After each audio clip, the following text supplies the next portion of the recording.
Hello YouTube viewers, welcome to my channel Science to Technology. In today's show, Science Thursday, we're gonna talk about battery swapping versus hydrogen systems. So let's dive deep into it.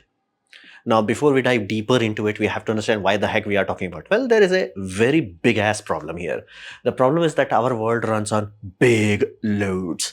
So basically trucks, all types of truck, be it flatbed truck, semi truck, blah blah truck, dump truck or cemented truck, whatever have you, fire trucks, go YOLO on it. Basically, if these trucks stop working, we did. And it's almost being ignored simply because the problem is so huge in order to solve it. Basically, electric cars, we have been doing this from 1990s. And again, the first cars were electric cars. So that part was sorted. But when it comes to trucks, yeah, almost no. We don't even have any context for it.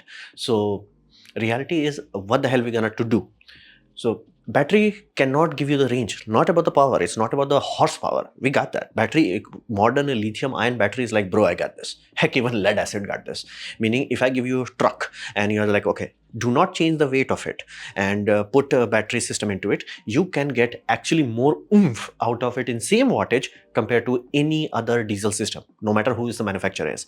But then what's the problem? And problem is the moment you want the range, basically the diesel tank's range, how many kilometers it can travel before requiring refueling, the moment you try to come even close to it, not exactly matching it, just like, okay, let's make it good enough, yeah, that point it starts to become stupendous. It almost starts to getting trapped by what we call rocket equation. Meaning, the bigger battery you make, basically kilowatt hour of the battery, the higher it gets, the less efficient your system becomes. Basically, now your energy, basically the megajoule that is in the batteries, it's being burnt more to just to move the battery rather than the payload. And there is a point where you cannot make it any further. So electric system fundamentally is far more heavier. Now, because there is road, because there is trucks, there is laws and rules governing it. And reality is they are just a bit too tight. Meaning, if we have to stay inside that law box, like tonnage per axle, yeah, we are reaching a point where this is just not viable. And again, you may be like, okay, doesn't the payload effect is very minimal, so to say? Yeah, here's real. You're getting paid for that payload. You're not getting paid for moving the truck to A to B. You're getting to carry the payload. So even a small percentage loss in the payload has ginormous impact on it. Now again, many companies may be able to just accommodate it, others may not. And if you are actually consuming a lot of kilowatt hour in order to move your puppy, it's no longer that effective, it's not efficient. So your electrical bill will start to reach a point where it's like, dude, what's the point of going from diesel to this? And not to mention the capital would also be very huge. So there is a by law requirement that we cannot actually expand our wings. Now, like, what if we had batteries that is 2x more powerful, 50x more powerful? Here's the problem. Batteries are almost reaching a point where you may not want more power than that, simply because if it catches on fire, which again, anything that carries energy has the ability to dump that energy, bad things can happen, like really bad things. Like, we used to have steam engines, they used to go boom, and like very big boom. Like, some steam engines literally will wipe out a station. That's how huge boom happens. And again, same happens with petrol, same happens with diesel, same happens with fire in electric vehicle. The amount of energy that these cars have is so much they can sink entire ginormous car carrying boats. So you have to understand there is some laws of physics and limitation here. So all the, be it Tesla truck or whatever have you, all of them have this issue. Now, what is the next best solution? Next best solution is you make the battery very small and you have speed charging. Again, that is flat out non-viable. Meaning, if anybody comes to you and is like, hey, I'm gonna have electric truck flotilla, like hundreds of them, and we're gonna be like, awesome, because we're gonna have speed charging station. And the moment they are talking about remote locations, yeah, they are smoking weed. Because here's any Tom, Dick and Harry tells you like, oh, we can have fast charging station on trucks, meaning in remote locations, and in highways and all that. Yeah, that's not happening. Saying with your open mouth that I'm going to have a 1 megawatt surge system in every single charging spot, and be mindful, the connector that is being developed for electric trucks, those puppies are rated for 3 megawatts. So you're gonna say like, I'm gonna dump 3 megawatt in middle of nowhere? Yeah, that's not happening. And you may be like, okay, that's a India issue. Actually, we have much better, because again, our population density, we have ludicrously high density electrical network.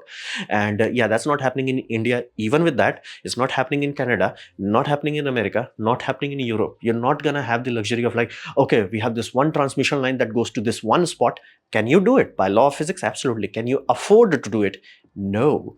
And heck, it would be so tedious. They may not be able to do 11 kV. You may need to carry like 33 kV lines minimum in order to dump that kind of megawatts. And that's per charger. If you want 2 or 3 charger spots in one, yeah, good luck. Might as well dump 135 kV at that point in time. Meaning you cannot even just like, oh, power, done. It will be like high voltage, then you have to have a step down transformer, then you're gonna have a giant AC to DC converters, then you're gonna connect it. Yeah, no. So fast charging is just not viable. We do not have a direct context of how much energy these puppies consume. So we do not truly understand it, but it's huge, enormous. And be mindful, the more you make it, the per truck per day charge, the oomph that it will put on the load, the grid on load. Basically, if you want to charge it in, let's say 2C, 30 minutes of charging, yeah, no. So these are real scenarios. So government was like, okay, what if we give you a bit more wiggle room, little bit of wiggle? Be mindful. They wanted this much wiggle room. Government gave them this much, simply because if you make trucks more heavy, it's awesome. It's no problem. All that is just that road starts to fall apart, bridges starts to fall apart. So European Union passed that law in 2019. The EU directive is 2019-1161, clean vehicle directives. That gives them the wiggle room for increasing the tonnage per axle. And then US also passed a similar law, but again, they passed it much further. The law is FAST, F-A-S-T, and this act was passed in 2015. They had a lot of conflict about this because be mindful, if there are two different parties responsible for that. Manufacturers will like, give us the tonnage. Road people would be like, bro, I can give you the tonnage all you want. It's just that if you drive that, my road will go poof. We are already on deficit when it comes to roads. Yeah, you will poof our roads, and let's not even try the bridges. So there was a lot of back and forth in order to get that precise amount. The precise amount is 907 kilograms extra. So you're like, doesn't sound much. That's weight of a lightweight car. Like in this scenario, one extra car, petrol car, not electrical. Electric cars are ludicrously heavy, but petrol car, one extra petrol car. So it is significant. It is shut up, take money kind of significant. And meanwhile, people wanted this much. Government did this much because again, roads have to handle that puppy. So you see, there is a genuine problem. So why do people want to go into hydrogen? Well, if we do not jump to battery swapping, this will happen. And again, you must have heard it, like hydrogen trucks, heavy vehicles and all that. And there is a genuine benefit to it. First benefit is that it refuels like a diesel, meaning you have a tank, you dump into a smaller tank, the end, go home, sweet dreams. So that part is factually true. Many people like talk about like, hey, you can have a hurricane, you can have a tsunami, and your hydrogen refueling station will still work because it's just fuel in a big container, the end. So that those parts are factually true. That is true. And because of the not having the weight constraint, be mindful, if you are running on a hydrogen system, you can in principle make a very small, very lightweight truck that can give you range. Would it be comparable to diesel? Almost 1-to-1 it can match. And same refueling time also. So it's almost there. It's like, got it. Now here's the problem. The reason why we do not want to do it. Again, if you have 2-3 different parties, they will think that's a good idea. But unless you see it collectively, you do not know what kind of a deep hole you are digging yourself. For example, renewable energy is not free. I have no idea how many times people have missed this core point. I've said like hydrogen is very inefficient. Oh, we will just use solar. It's like, solar panel are not falling from the sky. You have to pay for the solar panel. You have to pay for the wiring. You have to pay for those ludicrously expensive inverters. Those are not free. They are expensive AF. You have to pay bonkersly large amount of money to get those puppies done. And if X is expensive, right? Every time you go, oh, we are not running world on solar, even though we can, we have the technology, we have the scale of it, and we are slowly increasing it. Like every year, not even a year, every month we are adding gigawatts of solar power to it. That's expensive. People are suffering in that. It's like, oh, it's expensive. And then you are like, what if we wasted 2.5x? Yeah, no. Like, what if we had wind and wasted more of it? No, wind is expensive. You want the ROI to be quick. And be mindful, you are getting paid for only one thing, kilometers travel, nothing else. So if you are wasting energy, that's not viable. And again, you can have two parties in the government because they are not cross-talking with each other. Public would be like, we do hydrogen trucks. Nobody give a damn because again, road people were not worried about it. Electrical grid people were not there in the meeting. And then a law was passed 5-6 years later. Everybody's like, we want more grid, more grid. Now the electrical people are in deficit. Now they're like, okay, let's increase the inflation. People are like, what the hell happened? Yeah, you dig your own grave. I have seen so many people like they genuinely do not understand. Energy is not free. Not making it, not transferring it. Does not matter. It's nuclear, does not matter. It's solar, does not matter. It's wind. If it's energy, it requires some amount of energy, financially speaking. So renewable energy is not viable. So what does that, not free, so to say. So wasting is not a viable option. And there is a law of inefficiencies, meaning the more steps you have, the less efficient you will have. And the more fundamental conversion you are going, like going from AC to DC, mild in conversion. Going from an electrical system to a completely different gas compressed system, yeah, that's a big jump. So inefficiency would be higher. By law of physics, you cannot breach it. It's like, oh, we'll have more efficient system. No, there's a fundamental thermodynamic limit how efficient it can be. People had run the calculations, outcomes is the same, and we have been doing this from 1970s. And the only people who think that, oh, in a scenario like bad scenario we still gonna have hydrogen infrastructure, yeah, they're smoking. Because here's the deal, if it's running on electrical systems, the electrical rate, rather than being spread out to multiple smaller places, it will be concentrated into one. But it will be such a heavy load that, trust me, it will be the first thing to go down. Another aspect is, right now all the hydrogen system, most of them are running on natural gas converted to steam reforming. They literally would be less polluting if they were just running on CNG. So that's the point. Law on efficiency. The more conversion steps you have, the wasteful you will be. For example, you have 1 gigawatt hour coming from a solar farm. 100% renewable. Solar panel has already been, like, ROI has been done and the carbon footprint is already sorted. So you start with that. 1 unit, 1 gigawatt hour. How much energy is going into your wheels? 40%. Why? Again, going from electrical to water reaction to getting gas to compressing those gas and then transporting that gas, then putting that gas into your car, then again taking that gas, reacting to it in a fuel cell, then again making another gas, water vapor, steam as an output. And then you're going to get that electrical energy. Then it has to go through all the conversion stages, because DC, then you have to send it to battery controllers to charge the battery. Then the battery controller sends the energy to motors, motor driver. Then motor driver makes AC out of it, then spins the system. Yeah, and yes, there is a battery. If anybody ever tells you that a hydrogen car is just an electric car, it's factually true. You can remove the whole hydrogen system and most cars will flat out work. They won't even care. It's just that because of the response curve of fuel cell is not as wing as we have with battery and internal combustion, they will require a giant buffer stage. So what is the best buffer? Batteries. And again, it does allow you to have some regen also. So we do that. So 40% of energy. Compare that to battery system, 87%. Why? Its energy loss is still there, but you are transmitting electricity as electricity. And then again, you are charging, going from AC to DC, electricity to electricity. Then again, same thing, going from DC to AC again for your inverter system. Again, electricity to electricity. Total energy delivered to the wheels, 87%. Law of physics, it cannot be broken, it cannot be breached no matter what you do. So fundamentally, we cannot do that. And hydrogen is fundamentally more expensive. Each of these stages add cost. These are far more cheaper. How do we know that? For example, German people smoked too much and they're like, what if, hear me out, what if we had a railway network? Awesome, GG. But instead of electrifying it and solving all the problem, what if we put hydrogen hululu into it? Yeah. They did it. And here's the, everybody will be sharing that video. That is in 2023. Yeah, this is 2024 and they have already shut it down. It was fundamentally far more expensive. They would have been better off if they had bought literally battery locomotives. Yeah, happened. We have tried it. It's not a new thing. Like, that's why I find so perplexing. People are like, oh, hydrogen. It's like, dude, companies risk a lot of things. Most of things fail.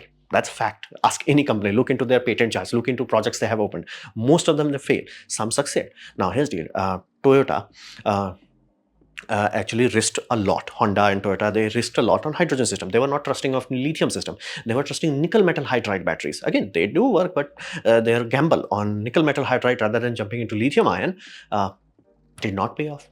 They took a gamble, it did not pay off. Simple as that. Nothing more. Now what they are doing is trying to make sure that they recover their assets. It's what we call sunken cost fallacy. They sunk a lot of money, so they are selling it to dumb people so they can recover their cost. And again, both of these companies are working on battery systems on their own.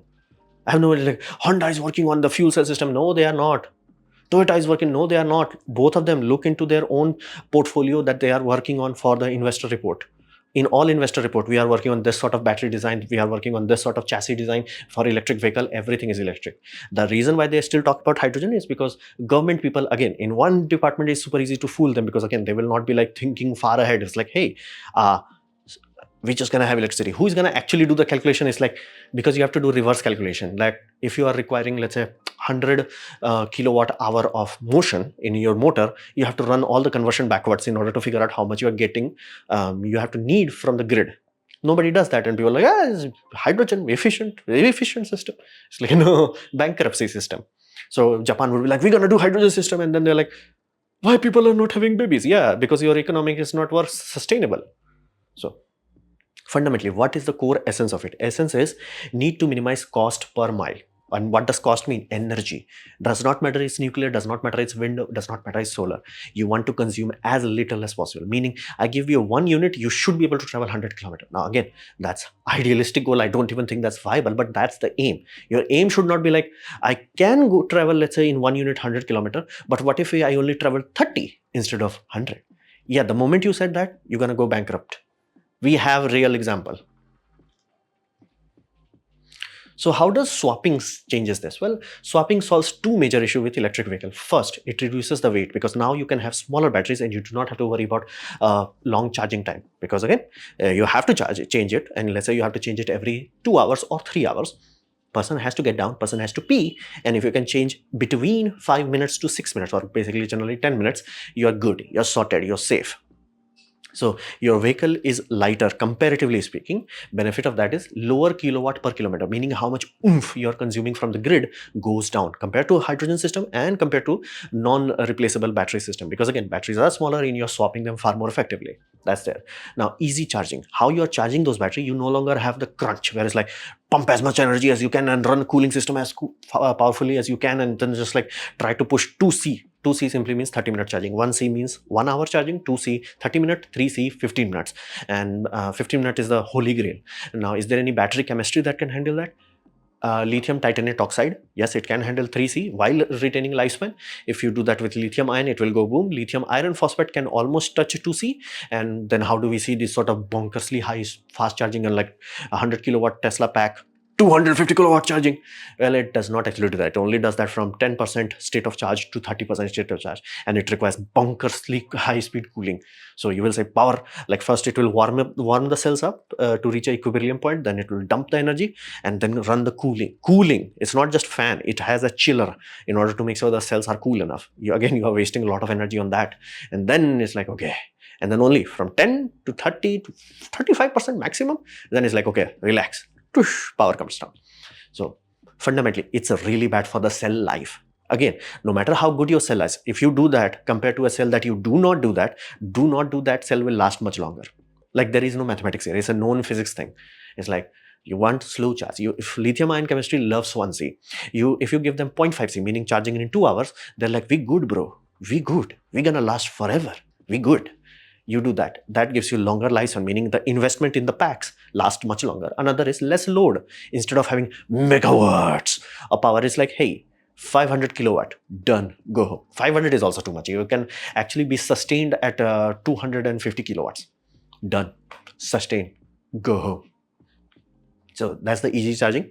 Another quick swapping, meaning why can't we afford the luxury of like, hey, trucks just taking its time to charge? People do have to sleep. Yes, the trucks are expensive, meaning the amount of money they took out from loans is bonkersly high. And again, because of such thing, you want to make your money back, right? ROI, you need to have the ROI. You do not have the luxury of waiting. So for that reason, you want to run your truck as close to 24/7 as possible. And yes, some scenarios people do have crews that are swapping in order to keep the trucks running. So here, because of the battery swapping, it can be done quick enough where it's like it's a normal thing. Instead of going in a fuel tank and refueling it, you're just like going to a place and you're swapping the batteries, done, go home. Basically 5 to 15 minutes is the window. If as long as everything can be done under 15 minutes, it will not show up in a graph chart. It's like, why our productivity is so low? Yeah, because we are waiting for battery to charge. That will not show up. 5 to 15 minutes, that's the sweet spot. And there are being laws, because again, people do try to push as much as possible, corporation heads, but it's bad for people. So you do want people to like, hey, let me step out of the cab and then like, stretch my legs and figure out things, then go back. So quick swapping reduces your productivity loss. That's the awesome part. Decoupling battery. Now this is super awesome for current technologies.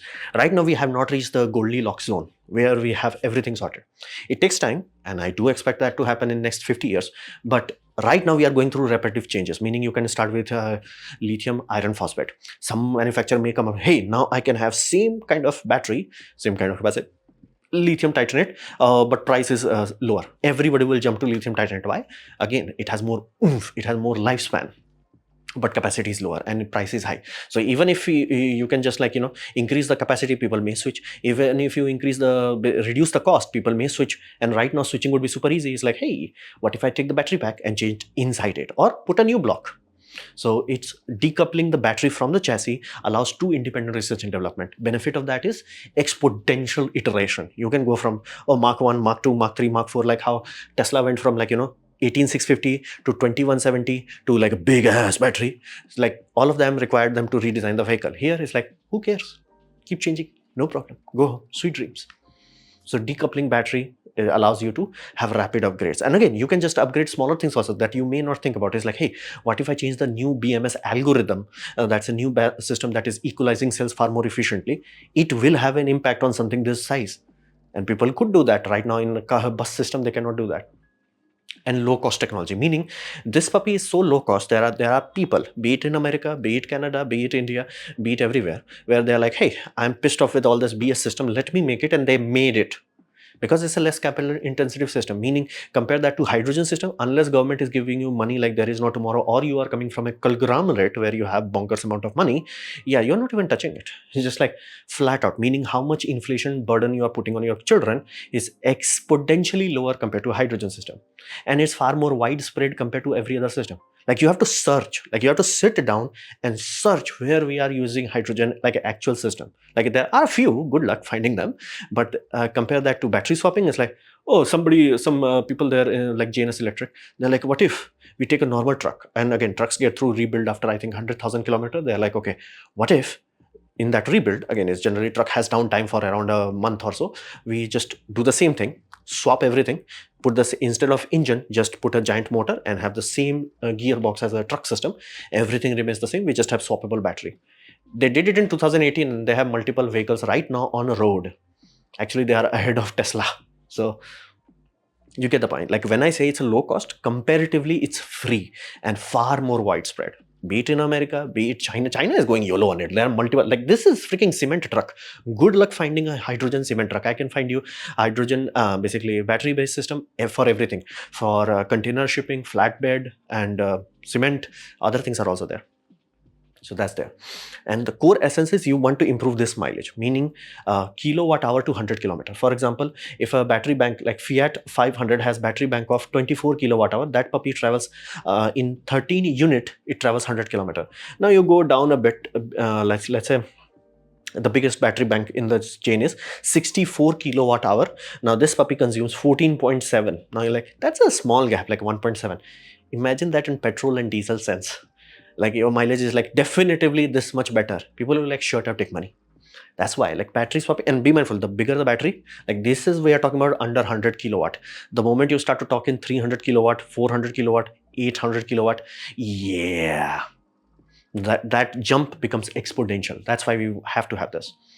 So swapping basically is far more effective. Again, you can take example of 2022 Tesla Model 3, 2022 Tesla Model 3 long range variant. Long range variant has a 26 unit of electricity requirement for 100 miles compared to 25 units for 100 miles. Now, like that's not that much. Again, scale it up. And again, you are paying for electricity. So you do not want to just like burn electricity. And you're like, okay, what about the swapping cranes and all that? We have been doing that. Those are efficient. We got this. We are sorted. Now, are there any limits to it? Absolutely there are. First, it can be done manually for small loads. For example, scooties and all that. It's quite popular in Asian Pacific, India, China, Taiwan, all of that. We sorted, we good. But it does require only few kilowatt in each banks. Otherwise, the banks will become like, I'm a bodybuilder, baby. Only then you will be able to lift it. Otherwise, so there is some limitation there. So generally we solve it by having two. So if you have a bicycle, you just put one of them. You have a scooty, you put two of them. You have a auto, toto, these sort of things, you put 3 or 4 of them. So that's there. But again, it's a small scale system. It cannot be scaled up to large puppies. Why can't we do that with car? We can have a car when we can swap the battery. Here's the deal. This puppy has been tried for 20 plus years at this point in time. More than enough company have tried it. Heck, at some point, people who used to manage F1, they jumped and they made E1, electric system. There also they were wanting to try that battery swapping system. Outcome is always the same. It cannot be done cost effectively. Meaning in truck, it's actually cheaper, but in car, it backfires. Now, because crash testing requirement, you do not want the battery to just like yeet out of there. And you have to still test it, like what happens if the battery yeets out of there? What do you do then? It's like all of these requirements, basically how you have glass in the chassis, right? You have a car body and glass is a structural bearing element. It's like, it's not just lol. The reason why car can be so light as possible, especially in fuel cars, is because glass is also carrying a lot of weight. Same goes with battery also, you want battery to carry weight, but here's the deal: if it's a cavity, the cavity has to be reinforced so that your car does not cripple itself. Oh, somebody removed the battery and forgot to put new one in, the car slowly bent. Like, it has to be reinforced. So fundamentally, can it be done? Absolutely, it can be done. There is no can we do it. It's just like, can we do it cost effectively? Answer is no. People have tried it. Multiple car companies have tried it. Outcome is always the same. This sort of infrastructure where you take a car, lift it up, yeet the battery from the bottom, put a new battery in. And again, most of the time you have to do it from bottom. It's so expensive. It's like, yeah, it's not worth it. Because remember, even for electric bus, they have from side. You never want to go from bottom. That's expensive as a heck. And in trucks, super easy. Heck, I would not be shocked if, like, in future they literally may have a rolling station where it's like, oh, this truck is down, the battery ran out, they forgot to swap it in the new truck. So that's the whole point. Double packing is also very inefficient, meaning you will waste a lot of kilograms in packing rather than in actually electrolytes, so to say. So we have been there, done that. Can we do it? You can force it. There is no discussion about that. It's just that battery will be expensive, the charging stations will be expensive, and the total cost of the system and ownership would be very, very high. It's not as simple and elegant as a truck systems. And be mindful, every time we want more range. You don't. 100-kilometer range, good enough. Small battery, ultra good enough. Put a small power generator. Series hybrid is the best way for this exact reason. Everybody is like, I want to travel 10,000 kilometers. It's like, no, you don't. Nor you do. We have Google Map data. We have Google phone data. We have iPhone data. Nobody travels that much as they want from their car. But again, because everybody is competing on that, bigger battery, even bigger battery. It's like, what if you have a small battery? It's cheap. It's efficient to replace also. You just have a small engine. When you need to travel for long distance, it's a series hybrid at that point. Most of the time, it's not a series hybrid. Most of the time, it's an electric system, quiet, efficient, elegant. And I'm not talking about parallel hybrid. Parallel hybrid is bonkersly stupid. It has like freaking clutch packs. It has transmission. It is inefficient. We have to just want diesel locomotive with batteries. So there is a problem with this two-wheeler system, and even with this battery, there is no standardization in the market. Even in India itself, there are more than 3 to 4 players into it. That's not acceptable. You want a national system. Some places lucked out where one company jumped in very early enough and they flooded the market fast enough where they became the de facto standard. But that has not happened most places. So there are some limits to this. Now, what is our need? What do we exactly need at this point in time?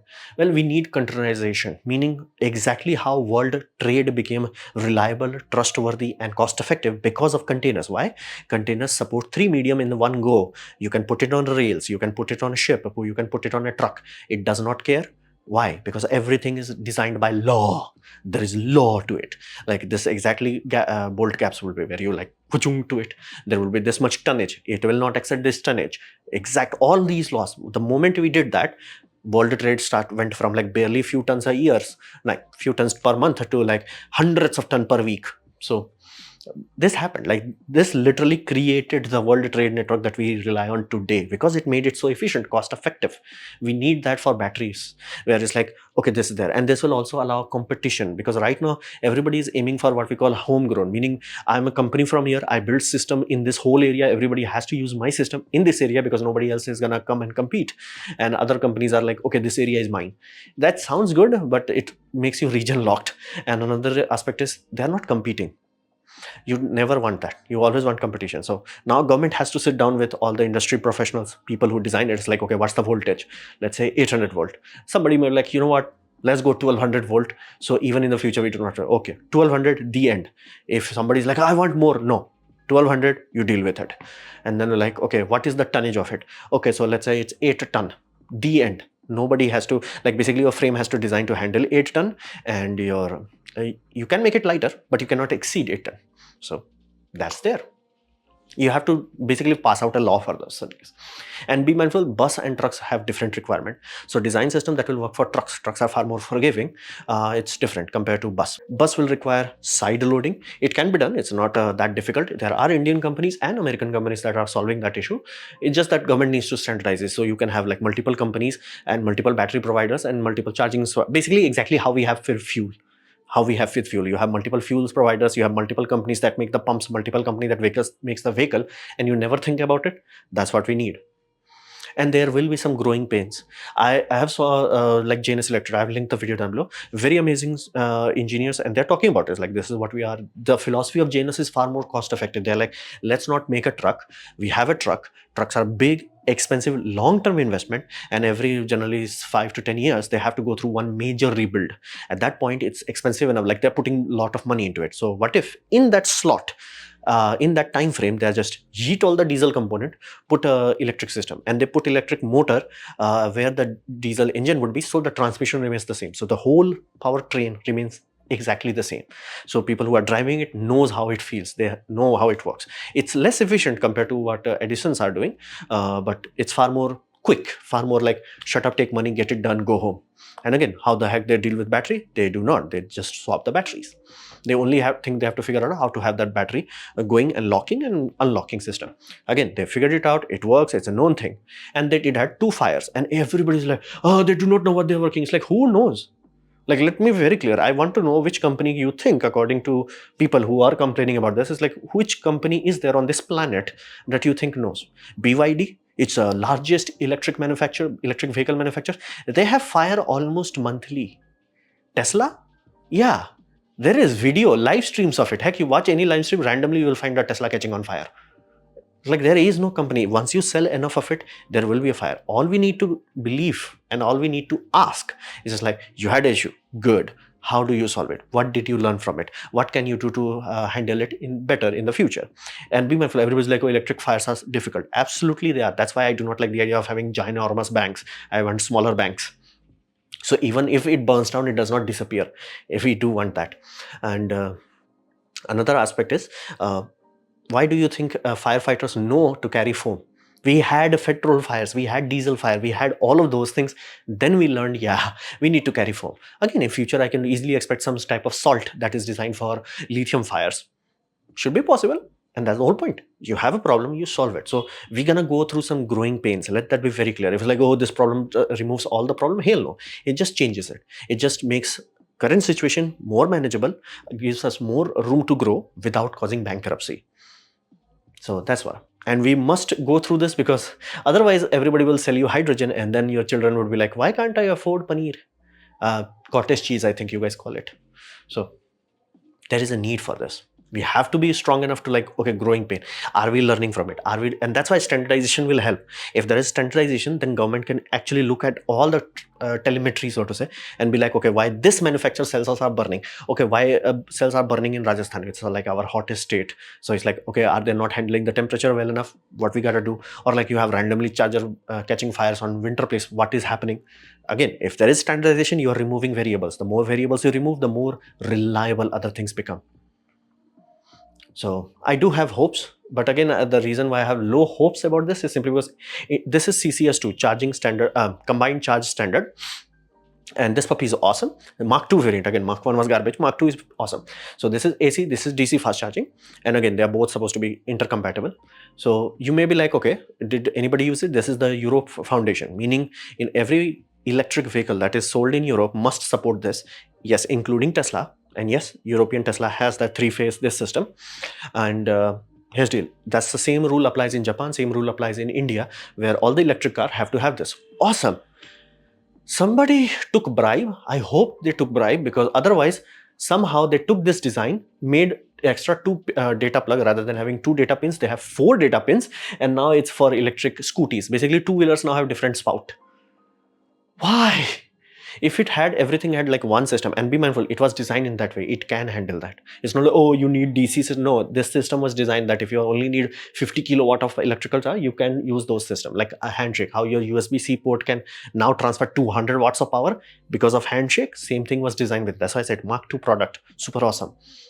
They are like, what if we had a new garbage? It's like, instead of having a country where it's like, hey, everything is electric, everything has this plug, so you're like, hey, my scooty is completely drained, you can go to a petrol pump where they have, like, generally for car electric, you put in there, charge it only for a few minutes, just charge it enough so you can go to the fast charging spot and go from there. Awesome. Again, car can also do that. Like, hey, two-wheeler, they may not have enough energy to like fast charge your car, but they will be like, hey, I can get you enough energy slowly, like let's say 15 minutes to, you can travel like few kilometers, let's say 5 kilometers. Most likely you will find another high speed charging spot in 5 kilometers in cities.